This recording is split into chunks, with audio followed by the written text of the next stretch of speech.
esse ponto para vossas excelências. Eu digo ainda que é importante destacar a análise feita no âmbito da coordenação geral da consultoria técnica e processos administrativos do Departamento de Proteção e Defesa do Consumidor da Secretaria Nacional do Consumidor do Ministério da Justiça. Retiro da nota técnica número 111, agora do dia 27 de junho de 2013, juntada aos autos a partir da folha 873, o seguinte, aspas, isso dessa coordenação. Da análise dos autos, verifica-se que a empresa Telexfree utiliza-se de práticas abusivas e desleais na venda de seus serviços, produtos, e ainda que ofende os princípios da boa-fé, segurança das contratações, lealdade, veracidade das informações e principalmente da confiança, tornando aquele que é alvejado por seu suposto marketing multinível, agressivo e hipervulnerável, inserido em um esquema piramidal insustentável, fecho aspas. O produto VoIP também foi objeto da citada nota técnica número 111, agora do dia 23 de junho, de onde se extrai o seguinte, aspas, no caso em concreto, em sua defesa, a empresa Impactos Telexfree rechaça o argumento de que pratica o esquema de pirâmide de Ponzi, porquanto seu negócio seja sustentado pela venda do produto VoIP, conforme faz crer em seu ponto 2 da defesa apresentada, vejamos. E aí foi transcrita a defesa da empresa lá junto ao Ministério da Justiça. Como demonstrado, concede-se uma oportunidade aos divulgadores e consumidores para receber uma bonificação de duas fontes principais. A, pela aquisição e consumo das contas VoIP e respectiva revenda. B, pela indicação de novos consumidores e associados divulgadores ao longo de um ano. C, pela remuneração por serviço de postagem direta de anúncios em sítios eletrônicos gratuitos, também pelo período de um ano. Imprescindível destacar que o cliente, ao associar-se, recebe para utilização limitada por 30 dias os serviços VoIP.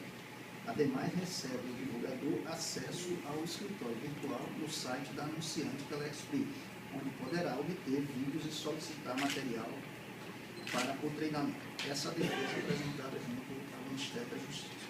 E aí continua a nota. Efetivamente, o marketing multinível é aquele em que existe um produto suficiente para tornar o modelo negocial sustentável, quando não mais ingressarem consumidores, divulgadores membros. Na prática, a defesa da empresa é de que existe um produto VoIP que seria suficiente para sustentar o negócio. Vale analisar o que é o produto VoIP anunciado pela empresa. A voz por IP é aquela em que ligações podem ser feitas por intermédio da internet com baixo custo, quando tiver um telefone fixo ou móvel com destinatários, e ainda com custo algum quando o destinatário for outro usuário de VoIP. O modelo mais conhecido desse negócio é o chamado Skype. Entretanto, a nota técnica número 25 do Ministério da Fazenda esclarece que a empresa não tem qualquer autorização para a prestação desse serviço, por não possuir como sua razão social tal empreendimento. Aspas. Há que se esclarecer, isso já na nota 25 do Ministério da Fazenda. E para realizar atividades ligadas à comercialização de tecnologia VoIP, as empresas necessitam ter em Cadastro Nacional de Pessoas Jurídicas, CNPJ, os códigos de inscrições das suas atividades econômicas principal e secundária. Observando-se os documentos apresentados nesta secretaria, é possível concluir que a Impactos Comercial Limitada, a empresa constituída em 9 de março de 2012, através do seu contrato social registrado na Junta Comercial, tinha por objetivo social a intermediação e agenciamento de serviços e negócios em geral, código 7490, dígito 1, dígito 04, e portais provedores de conteúdo e outros serviços de informação na internet, SENAI, código 63.19, dígito 4, dígito 00, não apresentando, e está a destacar, nenhum documento ou infraestrutura necessário para o provimento da tecnologia VoIP. De fato, a representante sequer apresentou algum contrato ou protocolo de funcionamento com alguma operadora de telefonia autorizada pela Anatel que permitisse a ela efetivamente viabilizar a prestação de serviço VoIP, fecho aspas. Isso extraí, então, da nota técnica número 111. Dessa nota técnica, adveio a determinação de instauração do processo administrativo no âmbito do citado Departamento de Proteção e Defesa do Consumidor. A Secretaria de Acompanhamento Econômico do Ministério da Fazenda também se debruçou sobre as atividades da primeira agravante, daí advindo a nota técnica número 25, de 5 de março de 2013, juntada a partir da folha 897. Dela retira o seguinte, aspas, ocorre que, na prática, os ganhos financeiros mais substantivos não advêm dos anúncios, mas sim do ingresso de novos divulgadores na rede de divulgador inicial. De fato, o que se observa da mecânica de divulgação empreendida pela Telex Free é que a captação de novos investidores, que assegurará efetivamente os ganhos de mais de 240% ao ano, considerando o valor inicialmente aplicado, prometido nos citados anúncios. Se não houver o ingresso de novos interessados, é impossível obter os ganhos anunciados, indicando, salvo interpretação contrária, a falta de sustentabilidade do negócio, fecho aspas.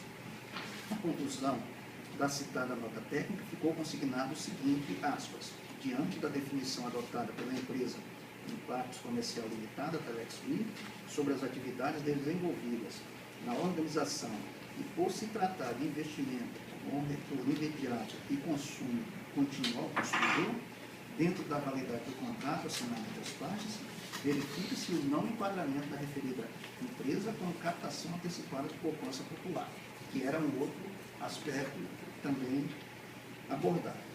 Nas declarações dadas pelo advogado Post Vilmar Fux, quanto à atividade desenvolvida pela empresa, há indício de duas possíveis irregularidades na relação comercial existente entre a Impactos Comercial Limitada, Telex Free, e os divulgadores membros da rede da organização.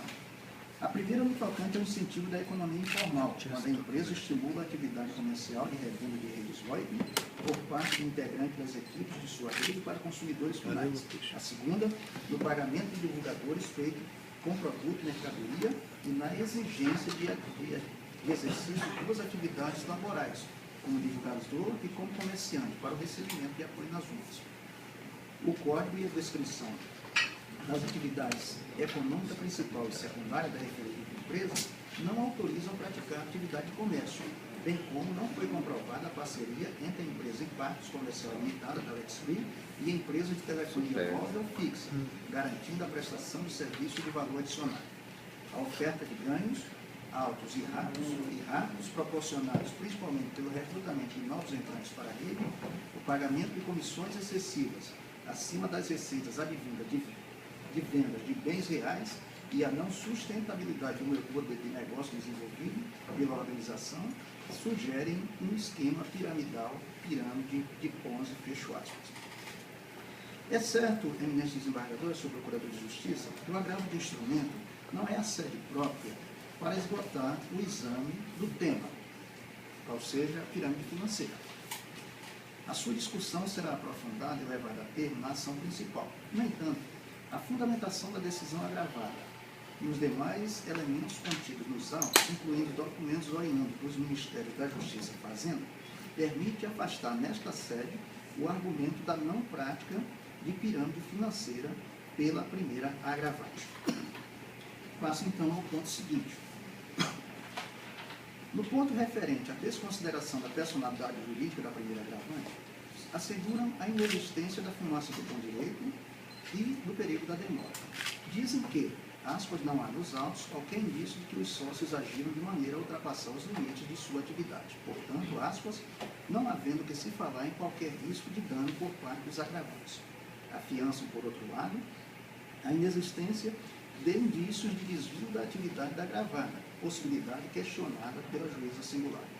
Explicam que dita atividade, aspas, consiste na disponibilização dos partners da possibilidade de ser um divulgador, adquirindo kits de contas no Ministério Público e considerando que as transferências ocorreram quando já vigia a decisão que ordenou a indisponibilidade, ordenei o bloqueio de tais valores de contas bancárias das empresas citadas, via Bacen Júdice, e determinei ao requerente que fornecesse o endereço das mesmas para fins de intimação acerca da providência adotada.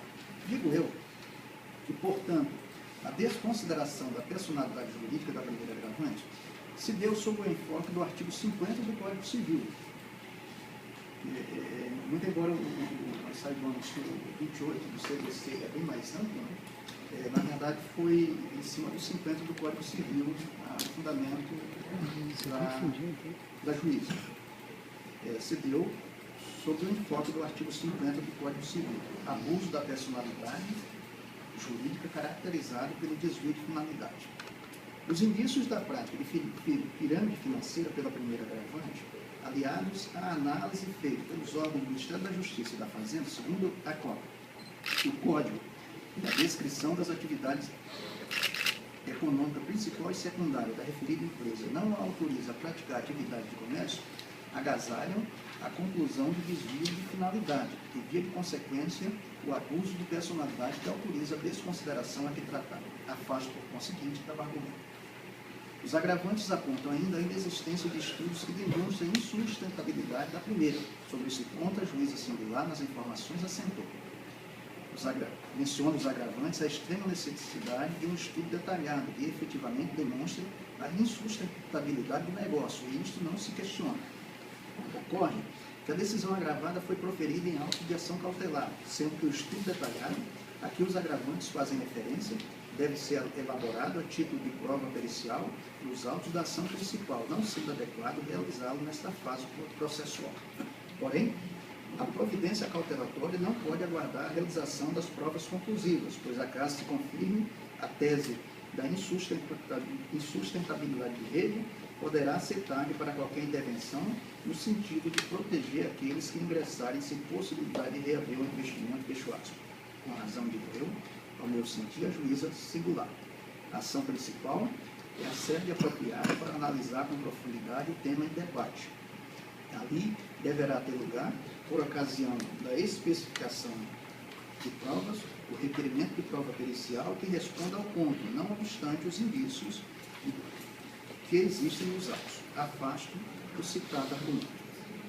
Na decisão agravada, a juíza singular determinou que a primeira agravante se abstenha de admitir novas adesões à rede, de pagar comissões, bonificações e outras vantagens à parte de divulgadores, a modificação do seu sistema para não permitir novos cadastros e a disponibilização de uma janela na página da primeira agravante, noticiando a decisão. Na chamada análise tópica, os agravantes dizem que, aspas, o deferimento dessa postulação implica o definitivo fim da agravante, a ponto de satisfazer de forma precipitada e indevida a falência da sociedade empresária. Não deve ser olvidado que a decisão teve como pressuposto os indícios da prática de pirâmide financeira pela primeira agravante, atividade ilícita, justificando-se a proibição determinada. Com relação ao último ponto, a juíza singular disse que o objetivo é levar ao conhecimento de todos os divulgadores e pretensos divulgadores da primeira requerida a existência da presente ação e o conteúdo da presente decisão, fecho aspas.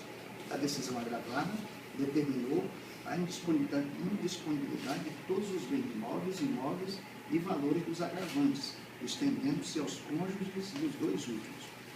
Os agravantes dizem que se a fundamentação para tanto partiu de pressupostos não comprovados, imputando-se uma atividade como se ilícita fosse sem selo, não podem as medidas perdurar.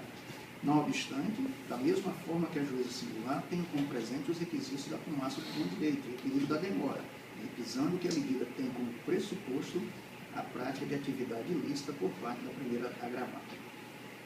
Fim, foi determinada a consulta acerca das 5 últimas declarações do imposto de renda dos agravantes e a apresentação dos documentos. Eles dizem que no ponto falta à decisão a própria causa de pedido, pois nunca recusaram a apresentação de quaisquer documentos solicitados, sendo dispensável o aparato judicial. Digo que se não há resistência dos agravantes contra o ponto da decisão, não há sentido em modificar mesmo, apesar de devendo ser mantida por seus próprios fundamentos.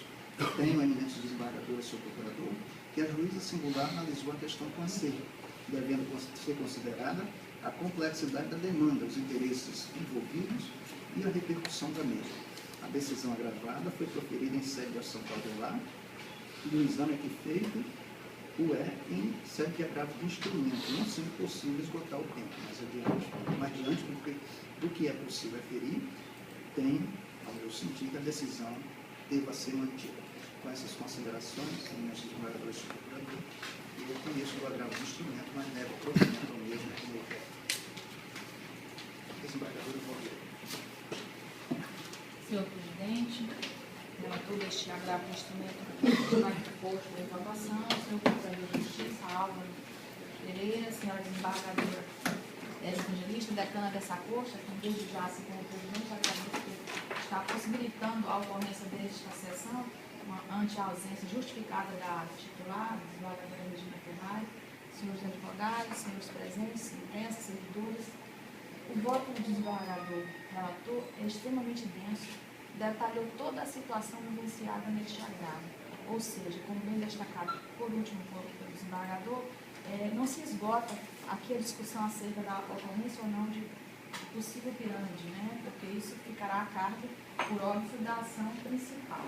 Mas eu destaco alguns pontos que foram colocados pelo eminente desembargador relator, especialmente no tocante, que vem sendo reforçado isso na mídia local, especialmente, quanto à impossibilidade do Ministério Público interpor esse tipo de ação. E eu digo, reafirmando o pedido pelo relator, que o Ministério Público, desde 88, foi alçar a condição de guardião da sociedade, de verdadeiro defensor desta sociedade. Então, em havendo qualquer possibilidade de ocorrência, ainda que mínima, de qualquer ilícito ou prejuízo ao consumidor na forma coletiva ou difusa, como ao meu sentir é o caso, a interposição de demandas por ele é devida, é legítima e correta.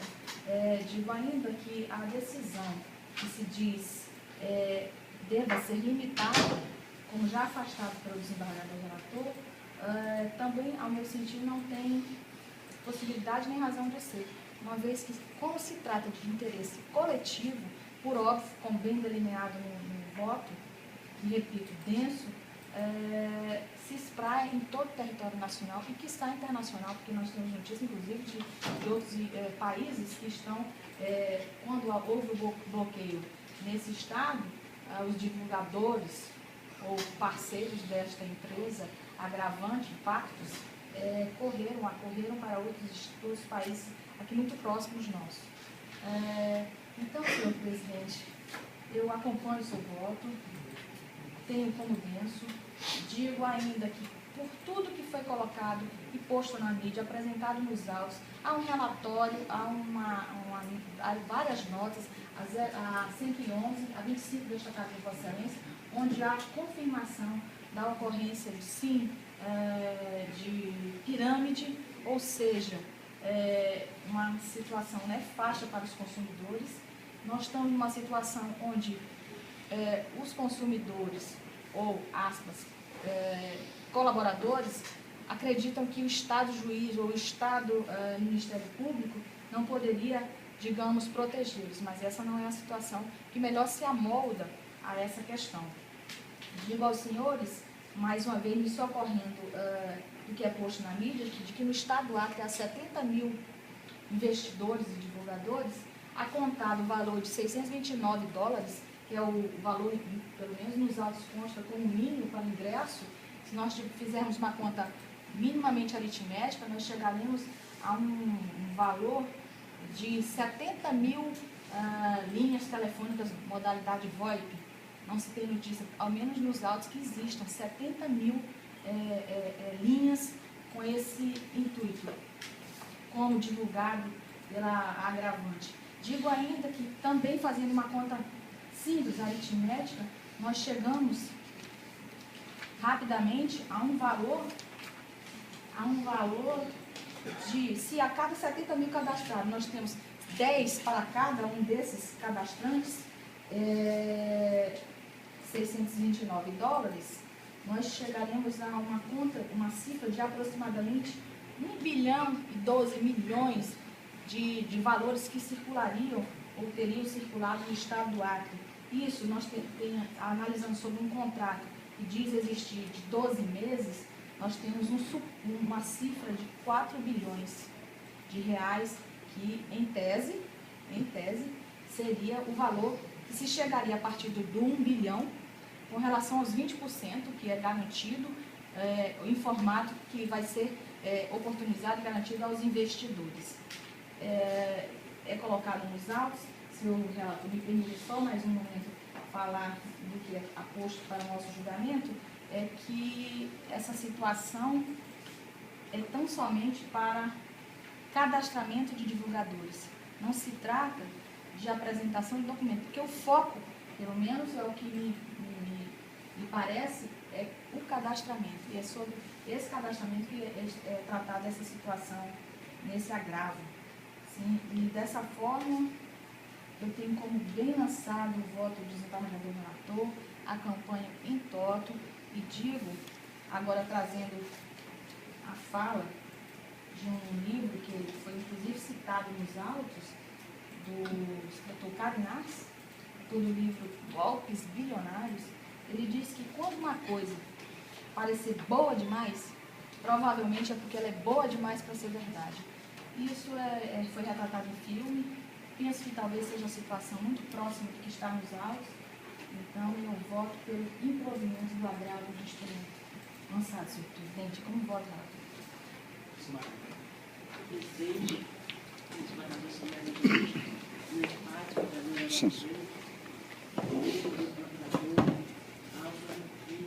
senhores advogados, que representam as partes, os assistentes, eu penso que tudo se resume.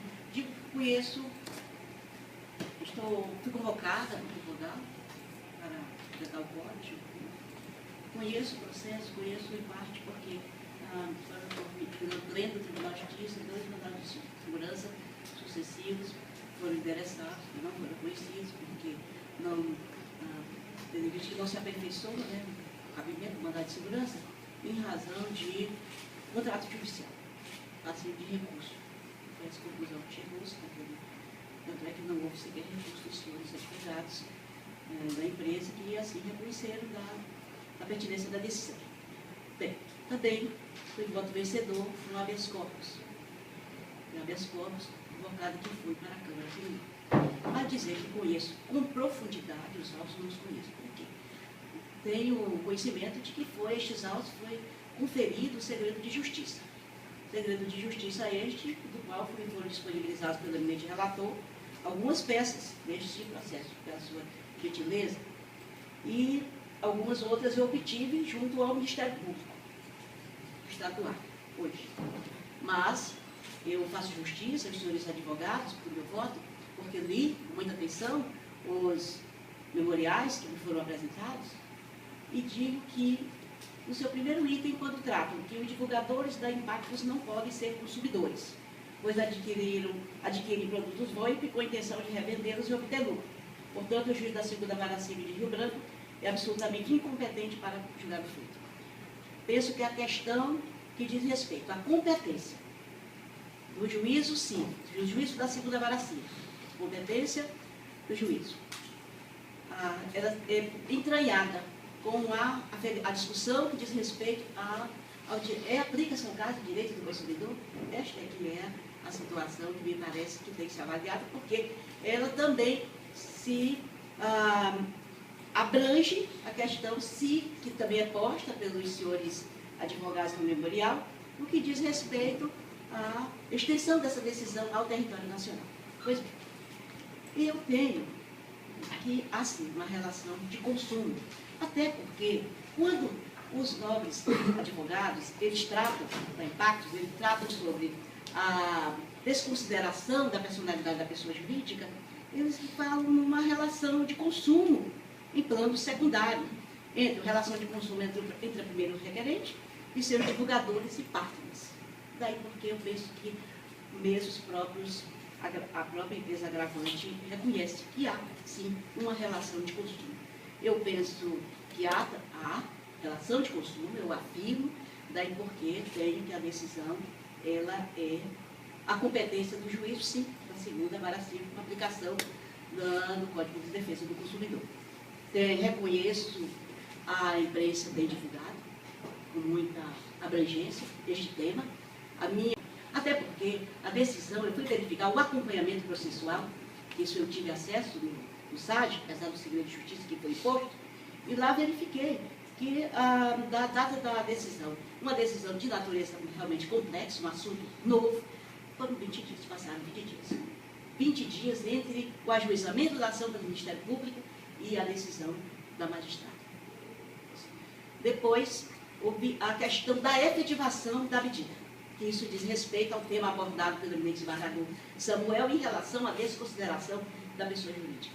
Também houve uma demora considerável, porque não foi realizada essa efetivação pelo sistema Bacen-Juiz, mas via expediente endereçado ao Banco Central Ofício. Houve um tempo considerável, daí porque eu já estou a afastar nessa sede a questão que diz respeito à desconsideração da pessoa jurídica, tendo em vista a aplicação do artigo 50 do Código Civil também, nos mesmos modos que o unidade para adulto. Então, eu penso, com relação, assim, eu dizia que me preocupa, eu tenho compaixão por aquelas pessoas, como, por exemplo, aquela atendente, secretária, aquela atendente de um médico, de um consultório médico, pessoas, vendedores autônomos, essas pessoas que estão com o seu dinheiro retido. Essas pessoas, eu tenho uma preocupação extraordinária em relação a elas. Mas eu não tinha acesso, eu não tinha conhecimento da ação civil pública. Nas peças que o eminente desembargador Samuel me proporcionou conhecer, verifiquei que a decisão da juíza já remetia ao ajuizamento da ação civil pública. E somente consegui, obtive agora pela manhã, através do próprio Ministério Público, e eu vejo que também tem esse objetivo, que é justamente, o objetivo da ação civil pública é de devolução aos consumidores. Mas há uma indeterminação do quanto que cada um deles despendeu nesse investimento inicial, e isso deverá ser apurado em sede de ação civil pública. Ação civil pública é esta que eu tive a informação que já se encontra na fase de contestação. Já foi, inclusive, ao que parece, contestado. Não tive tempo de verificar tudo isso hoje pela manhã, porque eu não tinha conhecimento que a ação civil pública houvera sido ajuizada. Pois bem, o que diz respeito, então, eu penso que assim, o interesse é coletivo, é individual homogêneo, tendo em vista, é indisponível esse interesse, pela massa de aplicadores, como chamados assim, que até tem uma certa dificuldade entre o que são divulgadores, investidores e partners. Há uma certa dificuldade nessas distinções, que não será desta sede do agravo e distrito que poderemos delinear, não ser naquela ação civil pública, que eu penso que aquela ação civil pública, ela deve ser, a antecipação de tutela, elas são, segundo o nosso ordenamento jurídico, elas podem ser modificadas a qualquer tempo. Há um pedido do Ministério Público, eu não estou dizendo o que se deva fazer, eu só penso que há que se ter esse sentimento de realização de justiça, de compaixão para com aquelas pessoas humildes que fizeram essas aplicações. Isso eu penso que tem que ter uma providência imediata em relação a isso. E essas pessoas estão a depender para a sua sobrevivência, pessoas que venderam seus imóveis, venderam sua única casa, seu carro, para esse investimento com uma ameaça de lucro fácil. Eu não vou adentrar a questão, se é pirâmide ou não. A aparência é. Vossa Excelência, a aparência, não vou dizer nesta sede de agravo, estreita do agravo de instrumento, com as provas que mas há, sim, uma nota técnica, que eu não posso desconhecer, passada pela Secretaria de Acompanhamento Econômico do Ministério da Fazenda. Há também outras notas do Ministério da Justiça. Então, eu não tenho como dizer que, nesse momento, se uma aparência existe. Só posso dizer que há aparência. E, nesse aspecto, eu também já afastei o pedido de desconsideração da pessoa jurídica. Penso que há relação de consumo. Tenho, sim. Existem inúmeras decisões dos tribunais Superior Tribunal de Justiça, dizendo que quando se trata, com um caso, né, de dano nacional, que é o caso, dano nacional, não necessariamente é a capital da República a única competente, porque tratava-se de um caso de discussão do Distrito Federal, num conflito de competência. Essa decisão é recente, de 2011, e muitas outras, das quais fiz uma pesquisa, e penso sim, mudando de natureza nacional, penso que no decorrer da ação, se outra ação civil pública anterior a esta foi proposta no território nacional, naturalmente será estabelecida a competência, né? Haverá uma discussão a respeito dessa competência. Mas neste momento não. Tenho como competente, sim, assim, tenho como competente o juízo, tenho como legitimado o Ministério Público, e também tenho que a decisão alcança, sim, o território nacional, pois de se tratar de um dano nacional, não, ou regional. O Superior Tribunal de Justiça diz, se o dano for regional ou nacional, não importa a capital da República, desde que seja instalado, em se tratando do Código Consumidor com a aplicação do seu artigo 93. Então, sendo assim, cumprimento Vossa Excelência pela profundidade do seu voto, também o acompanho integralmente. Deve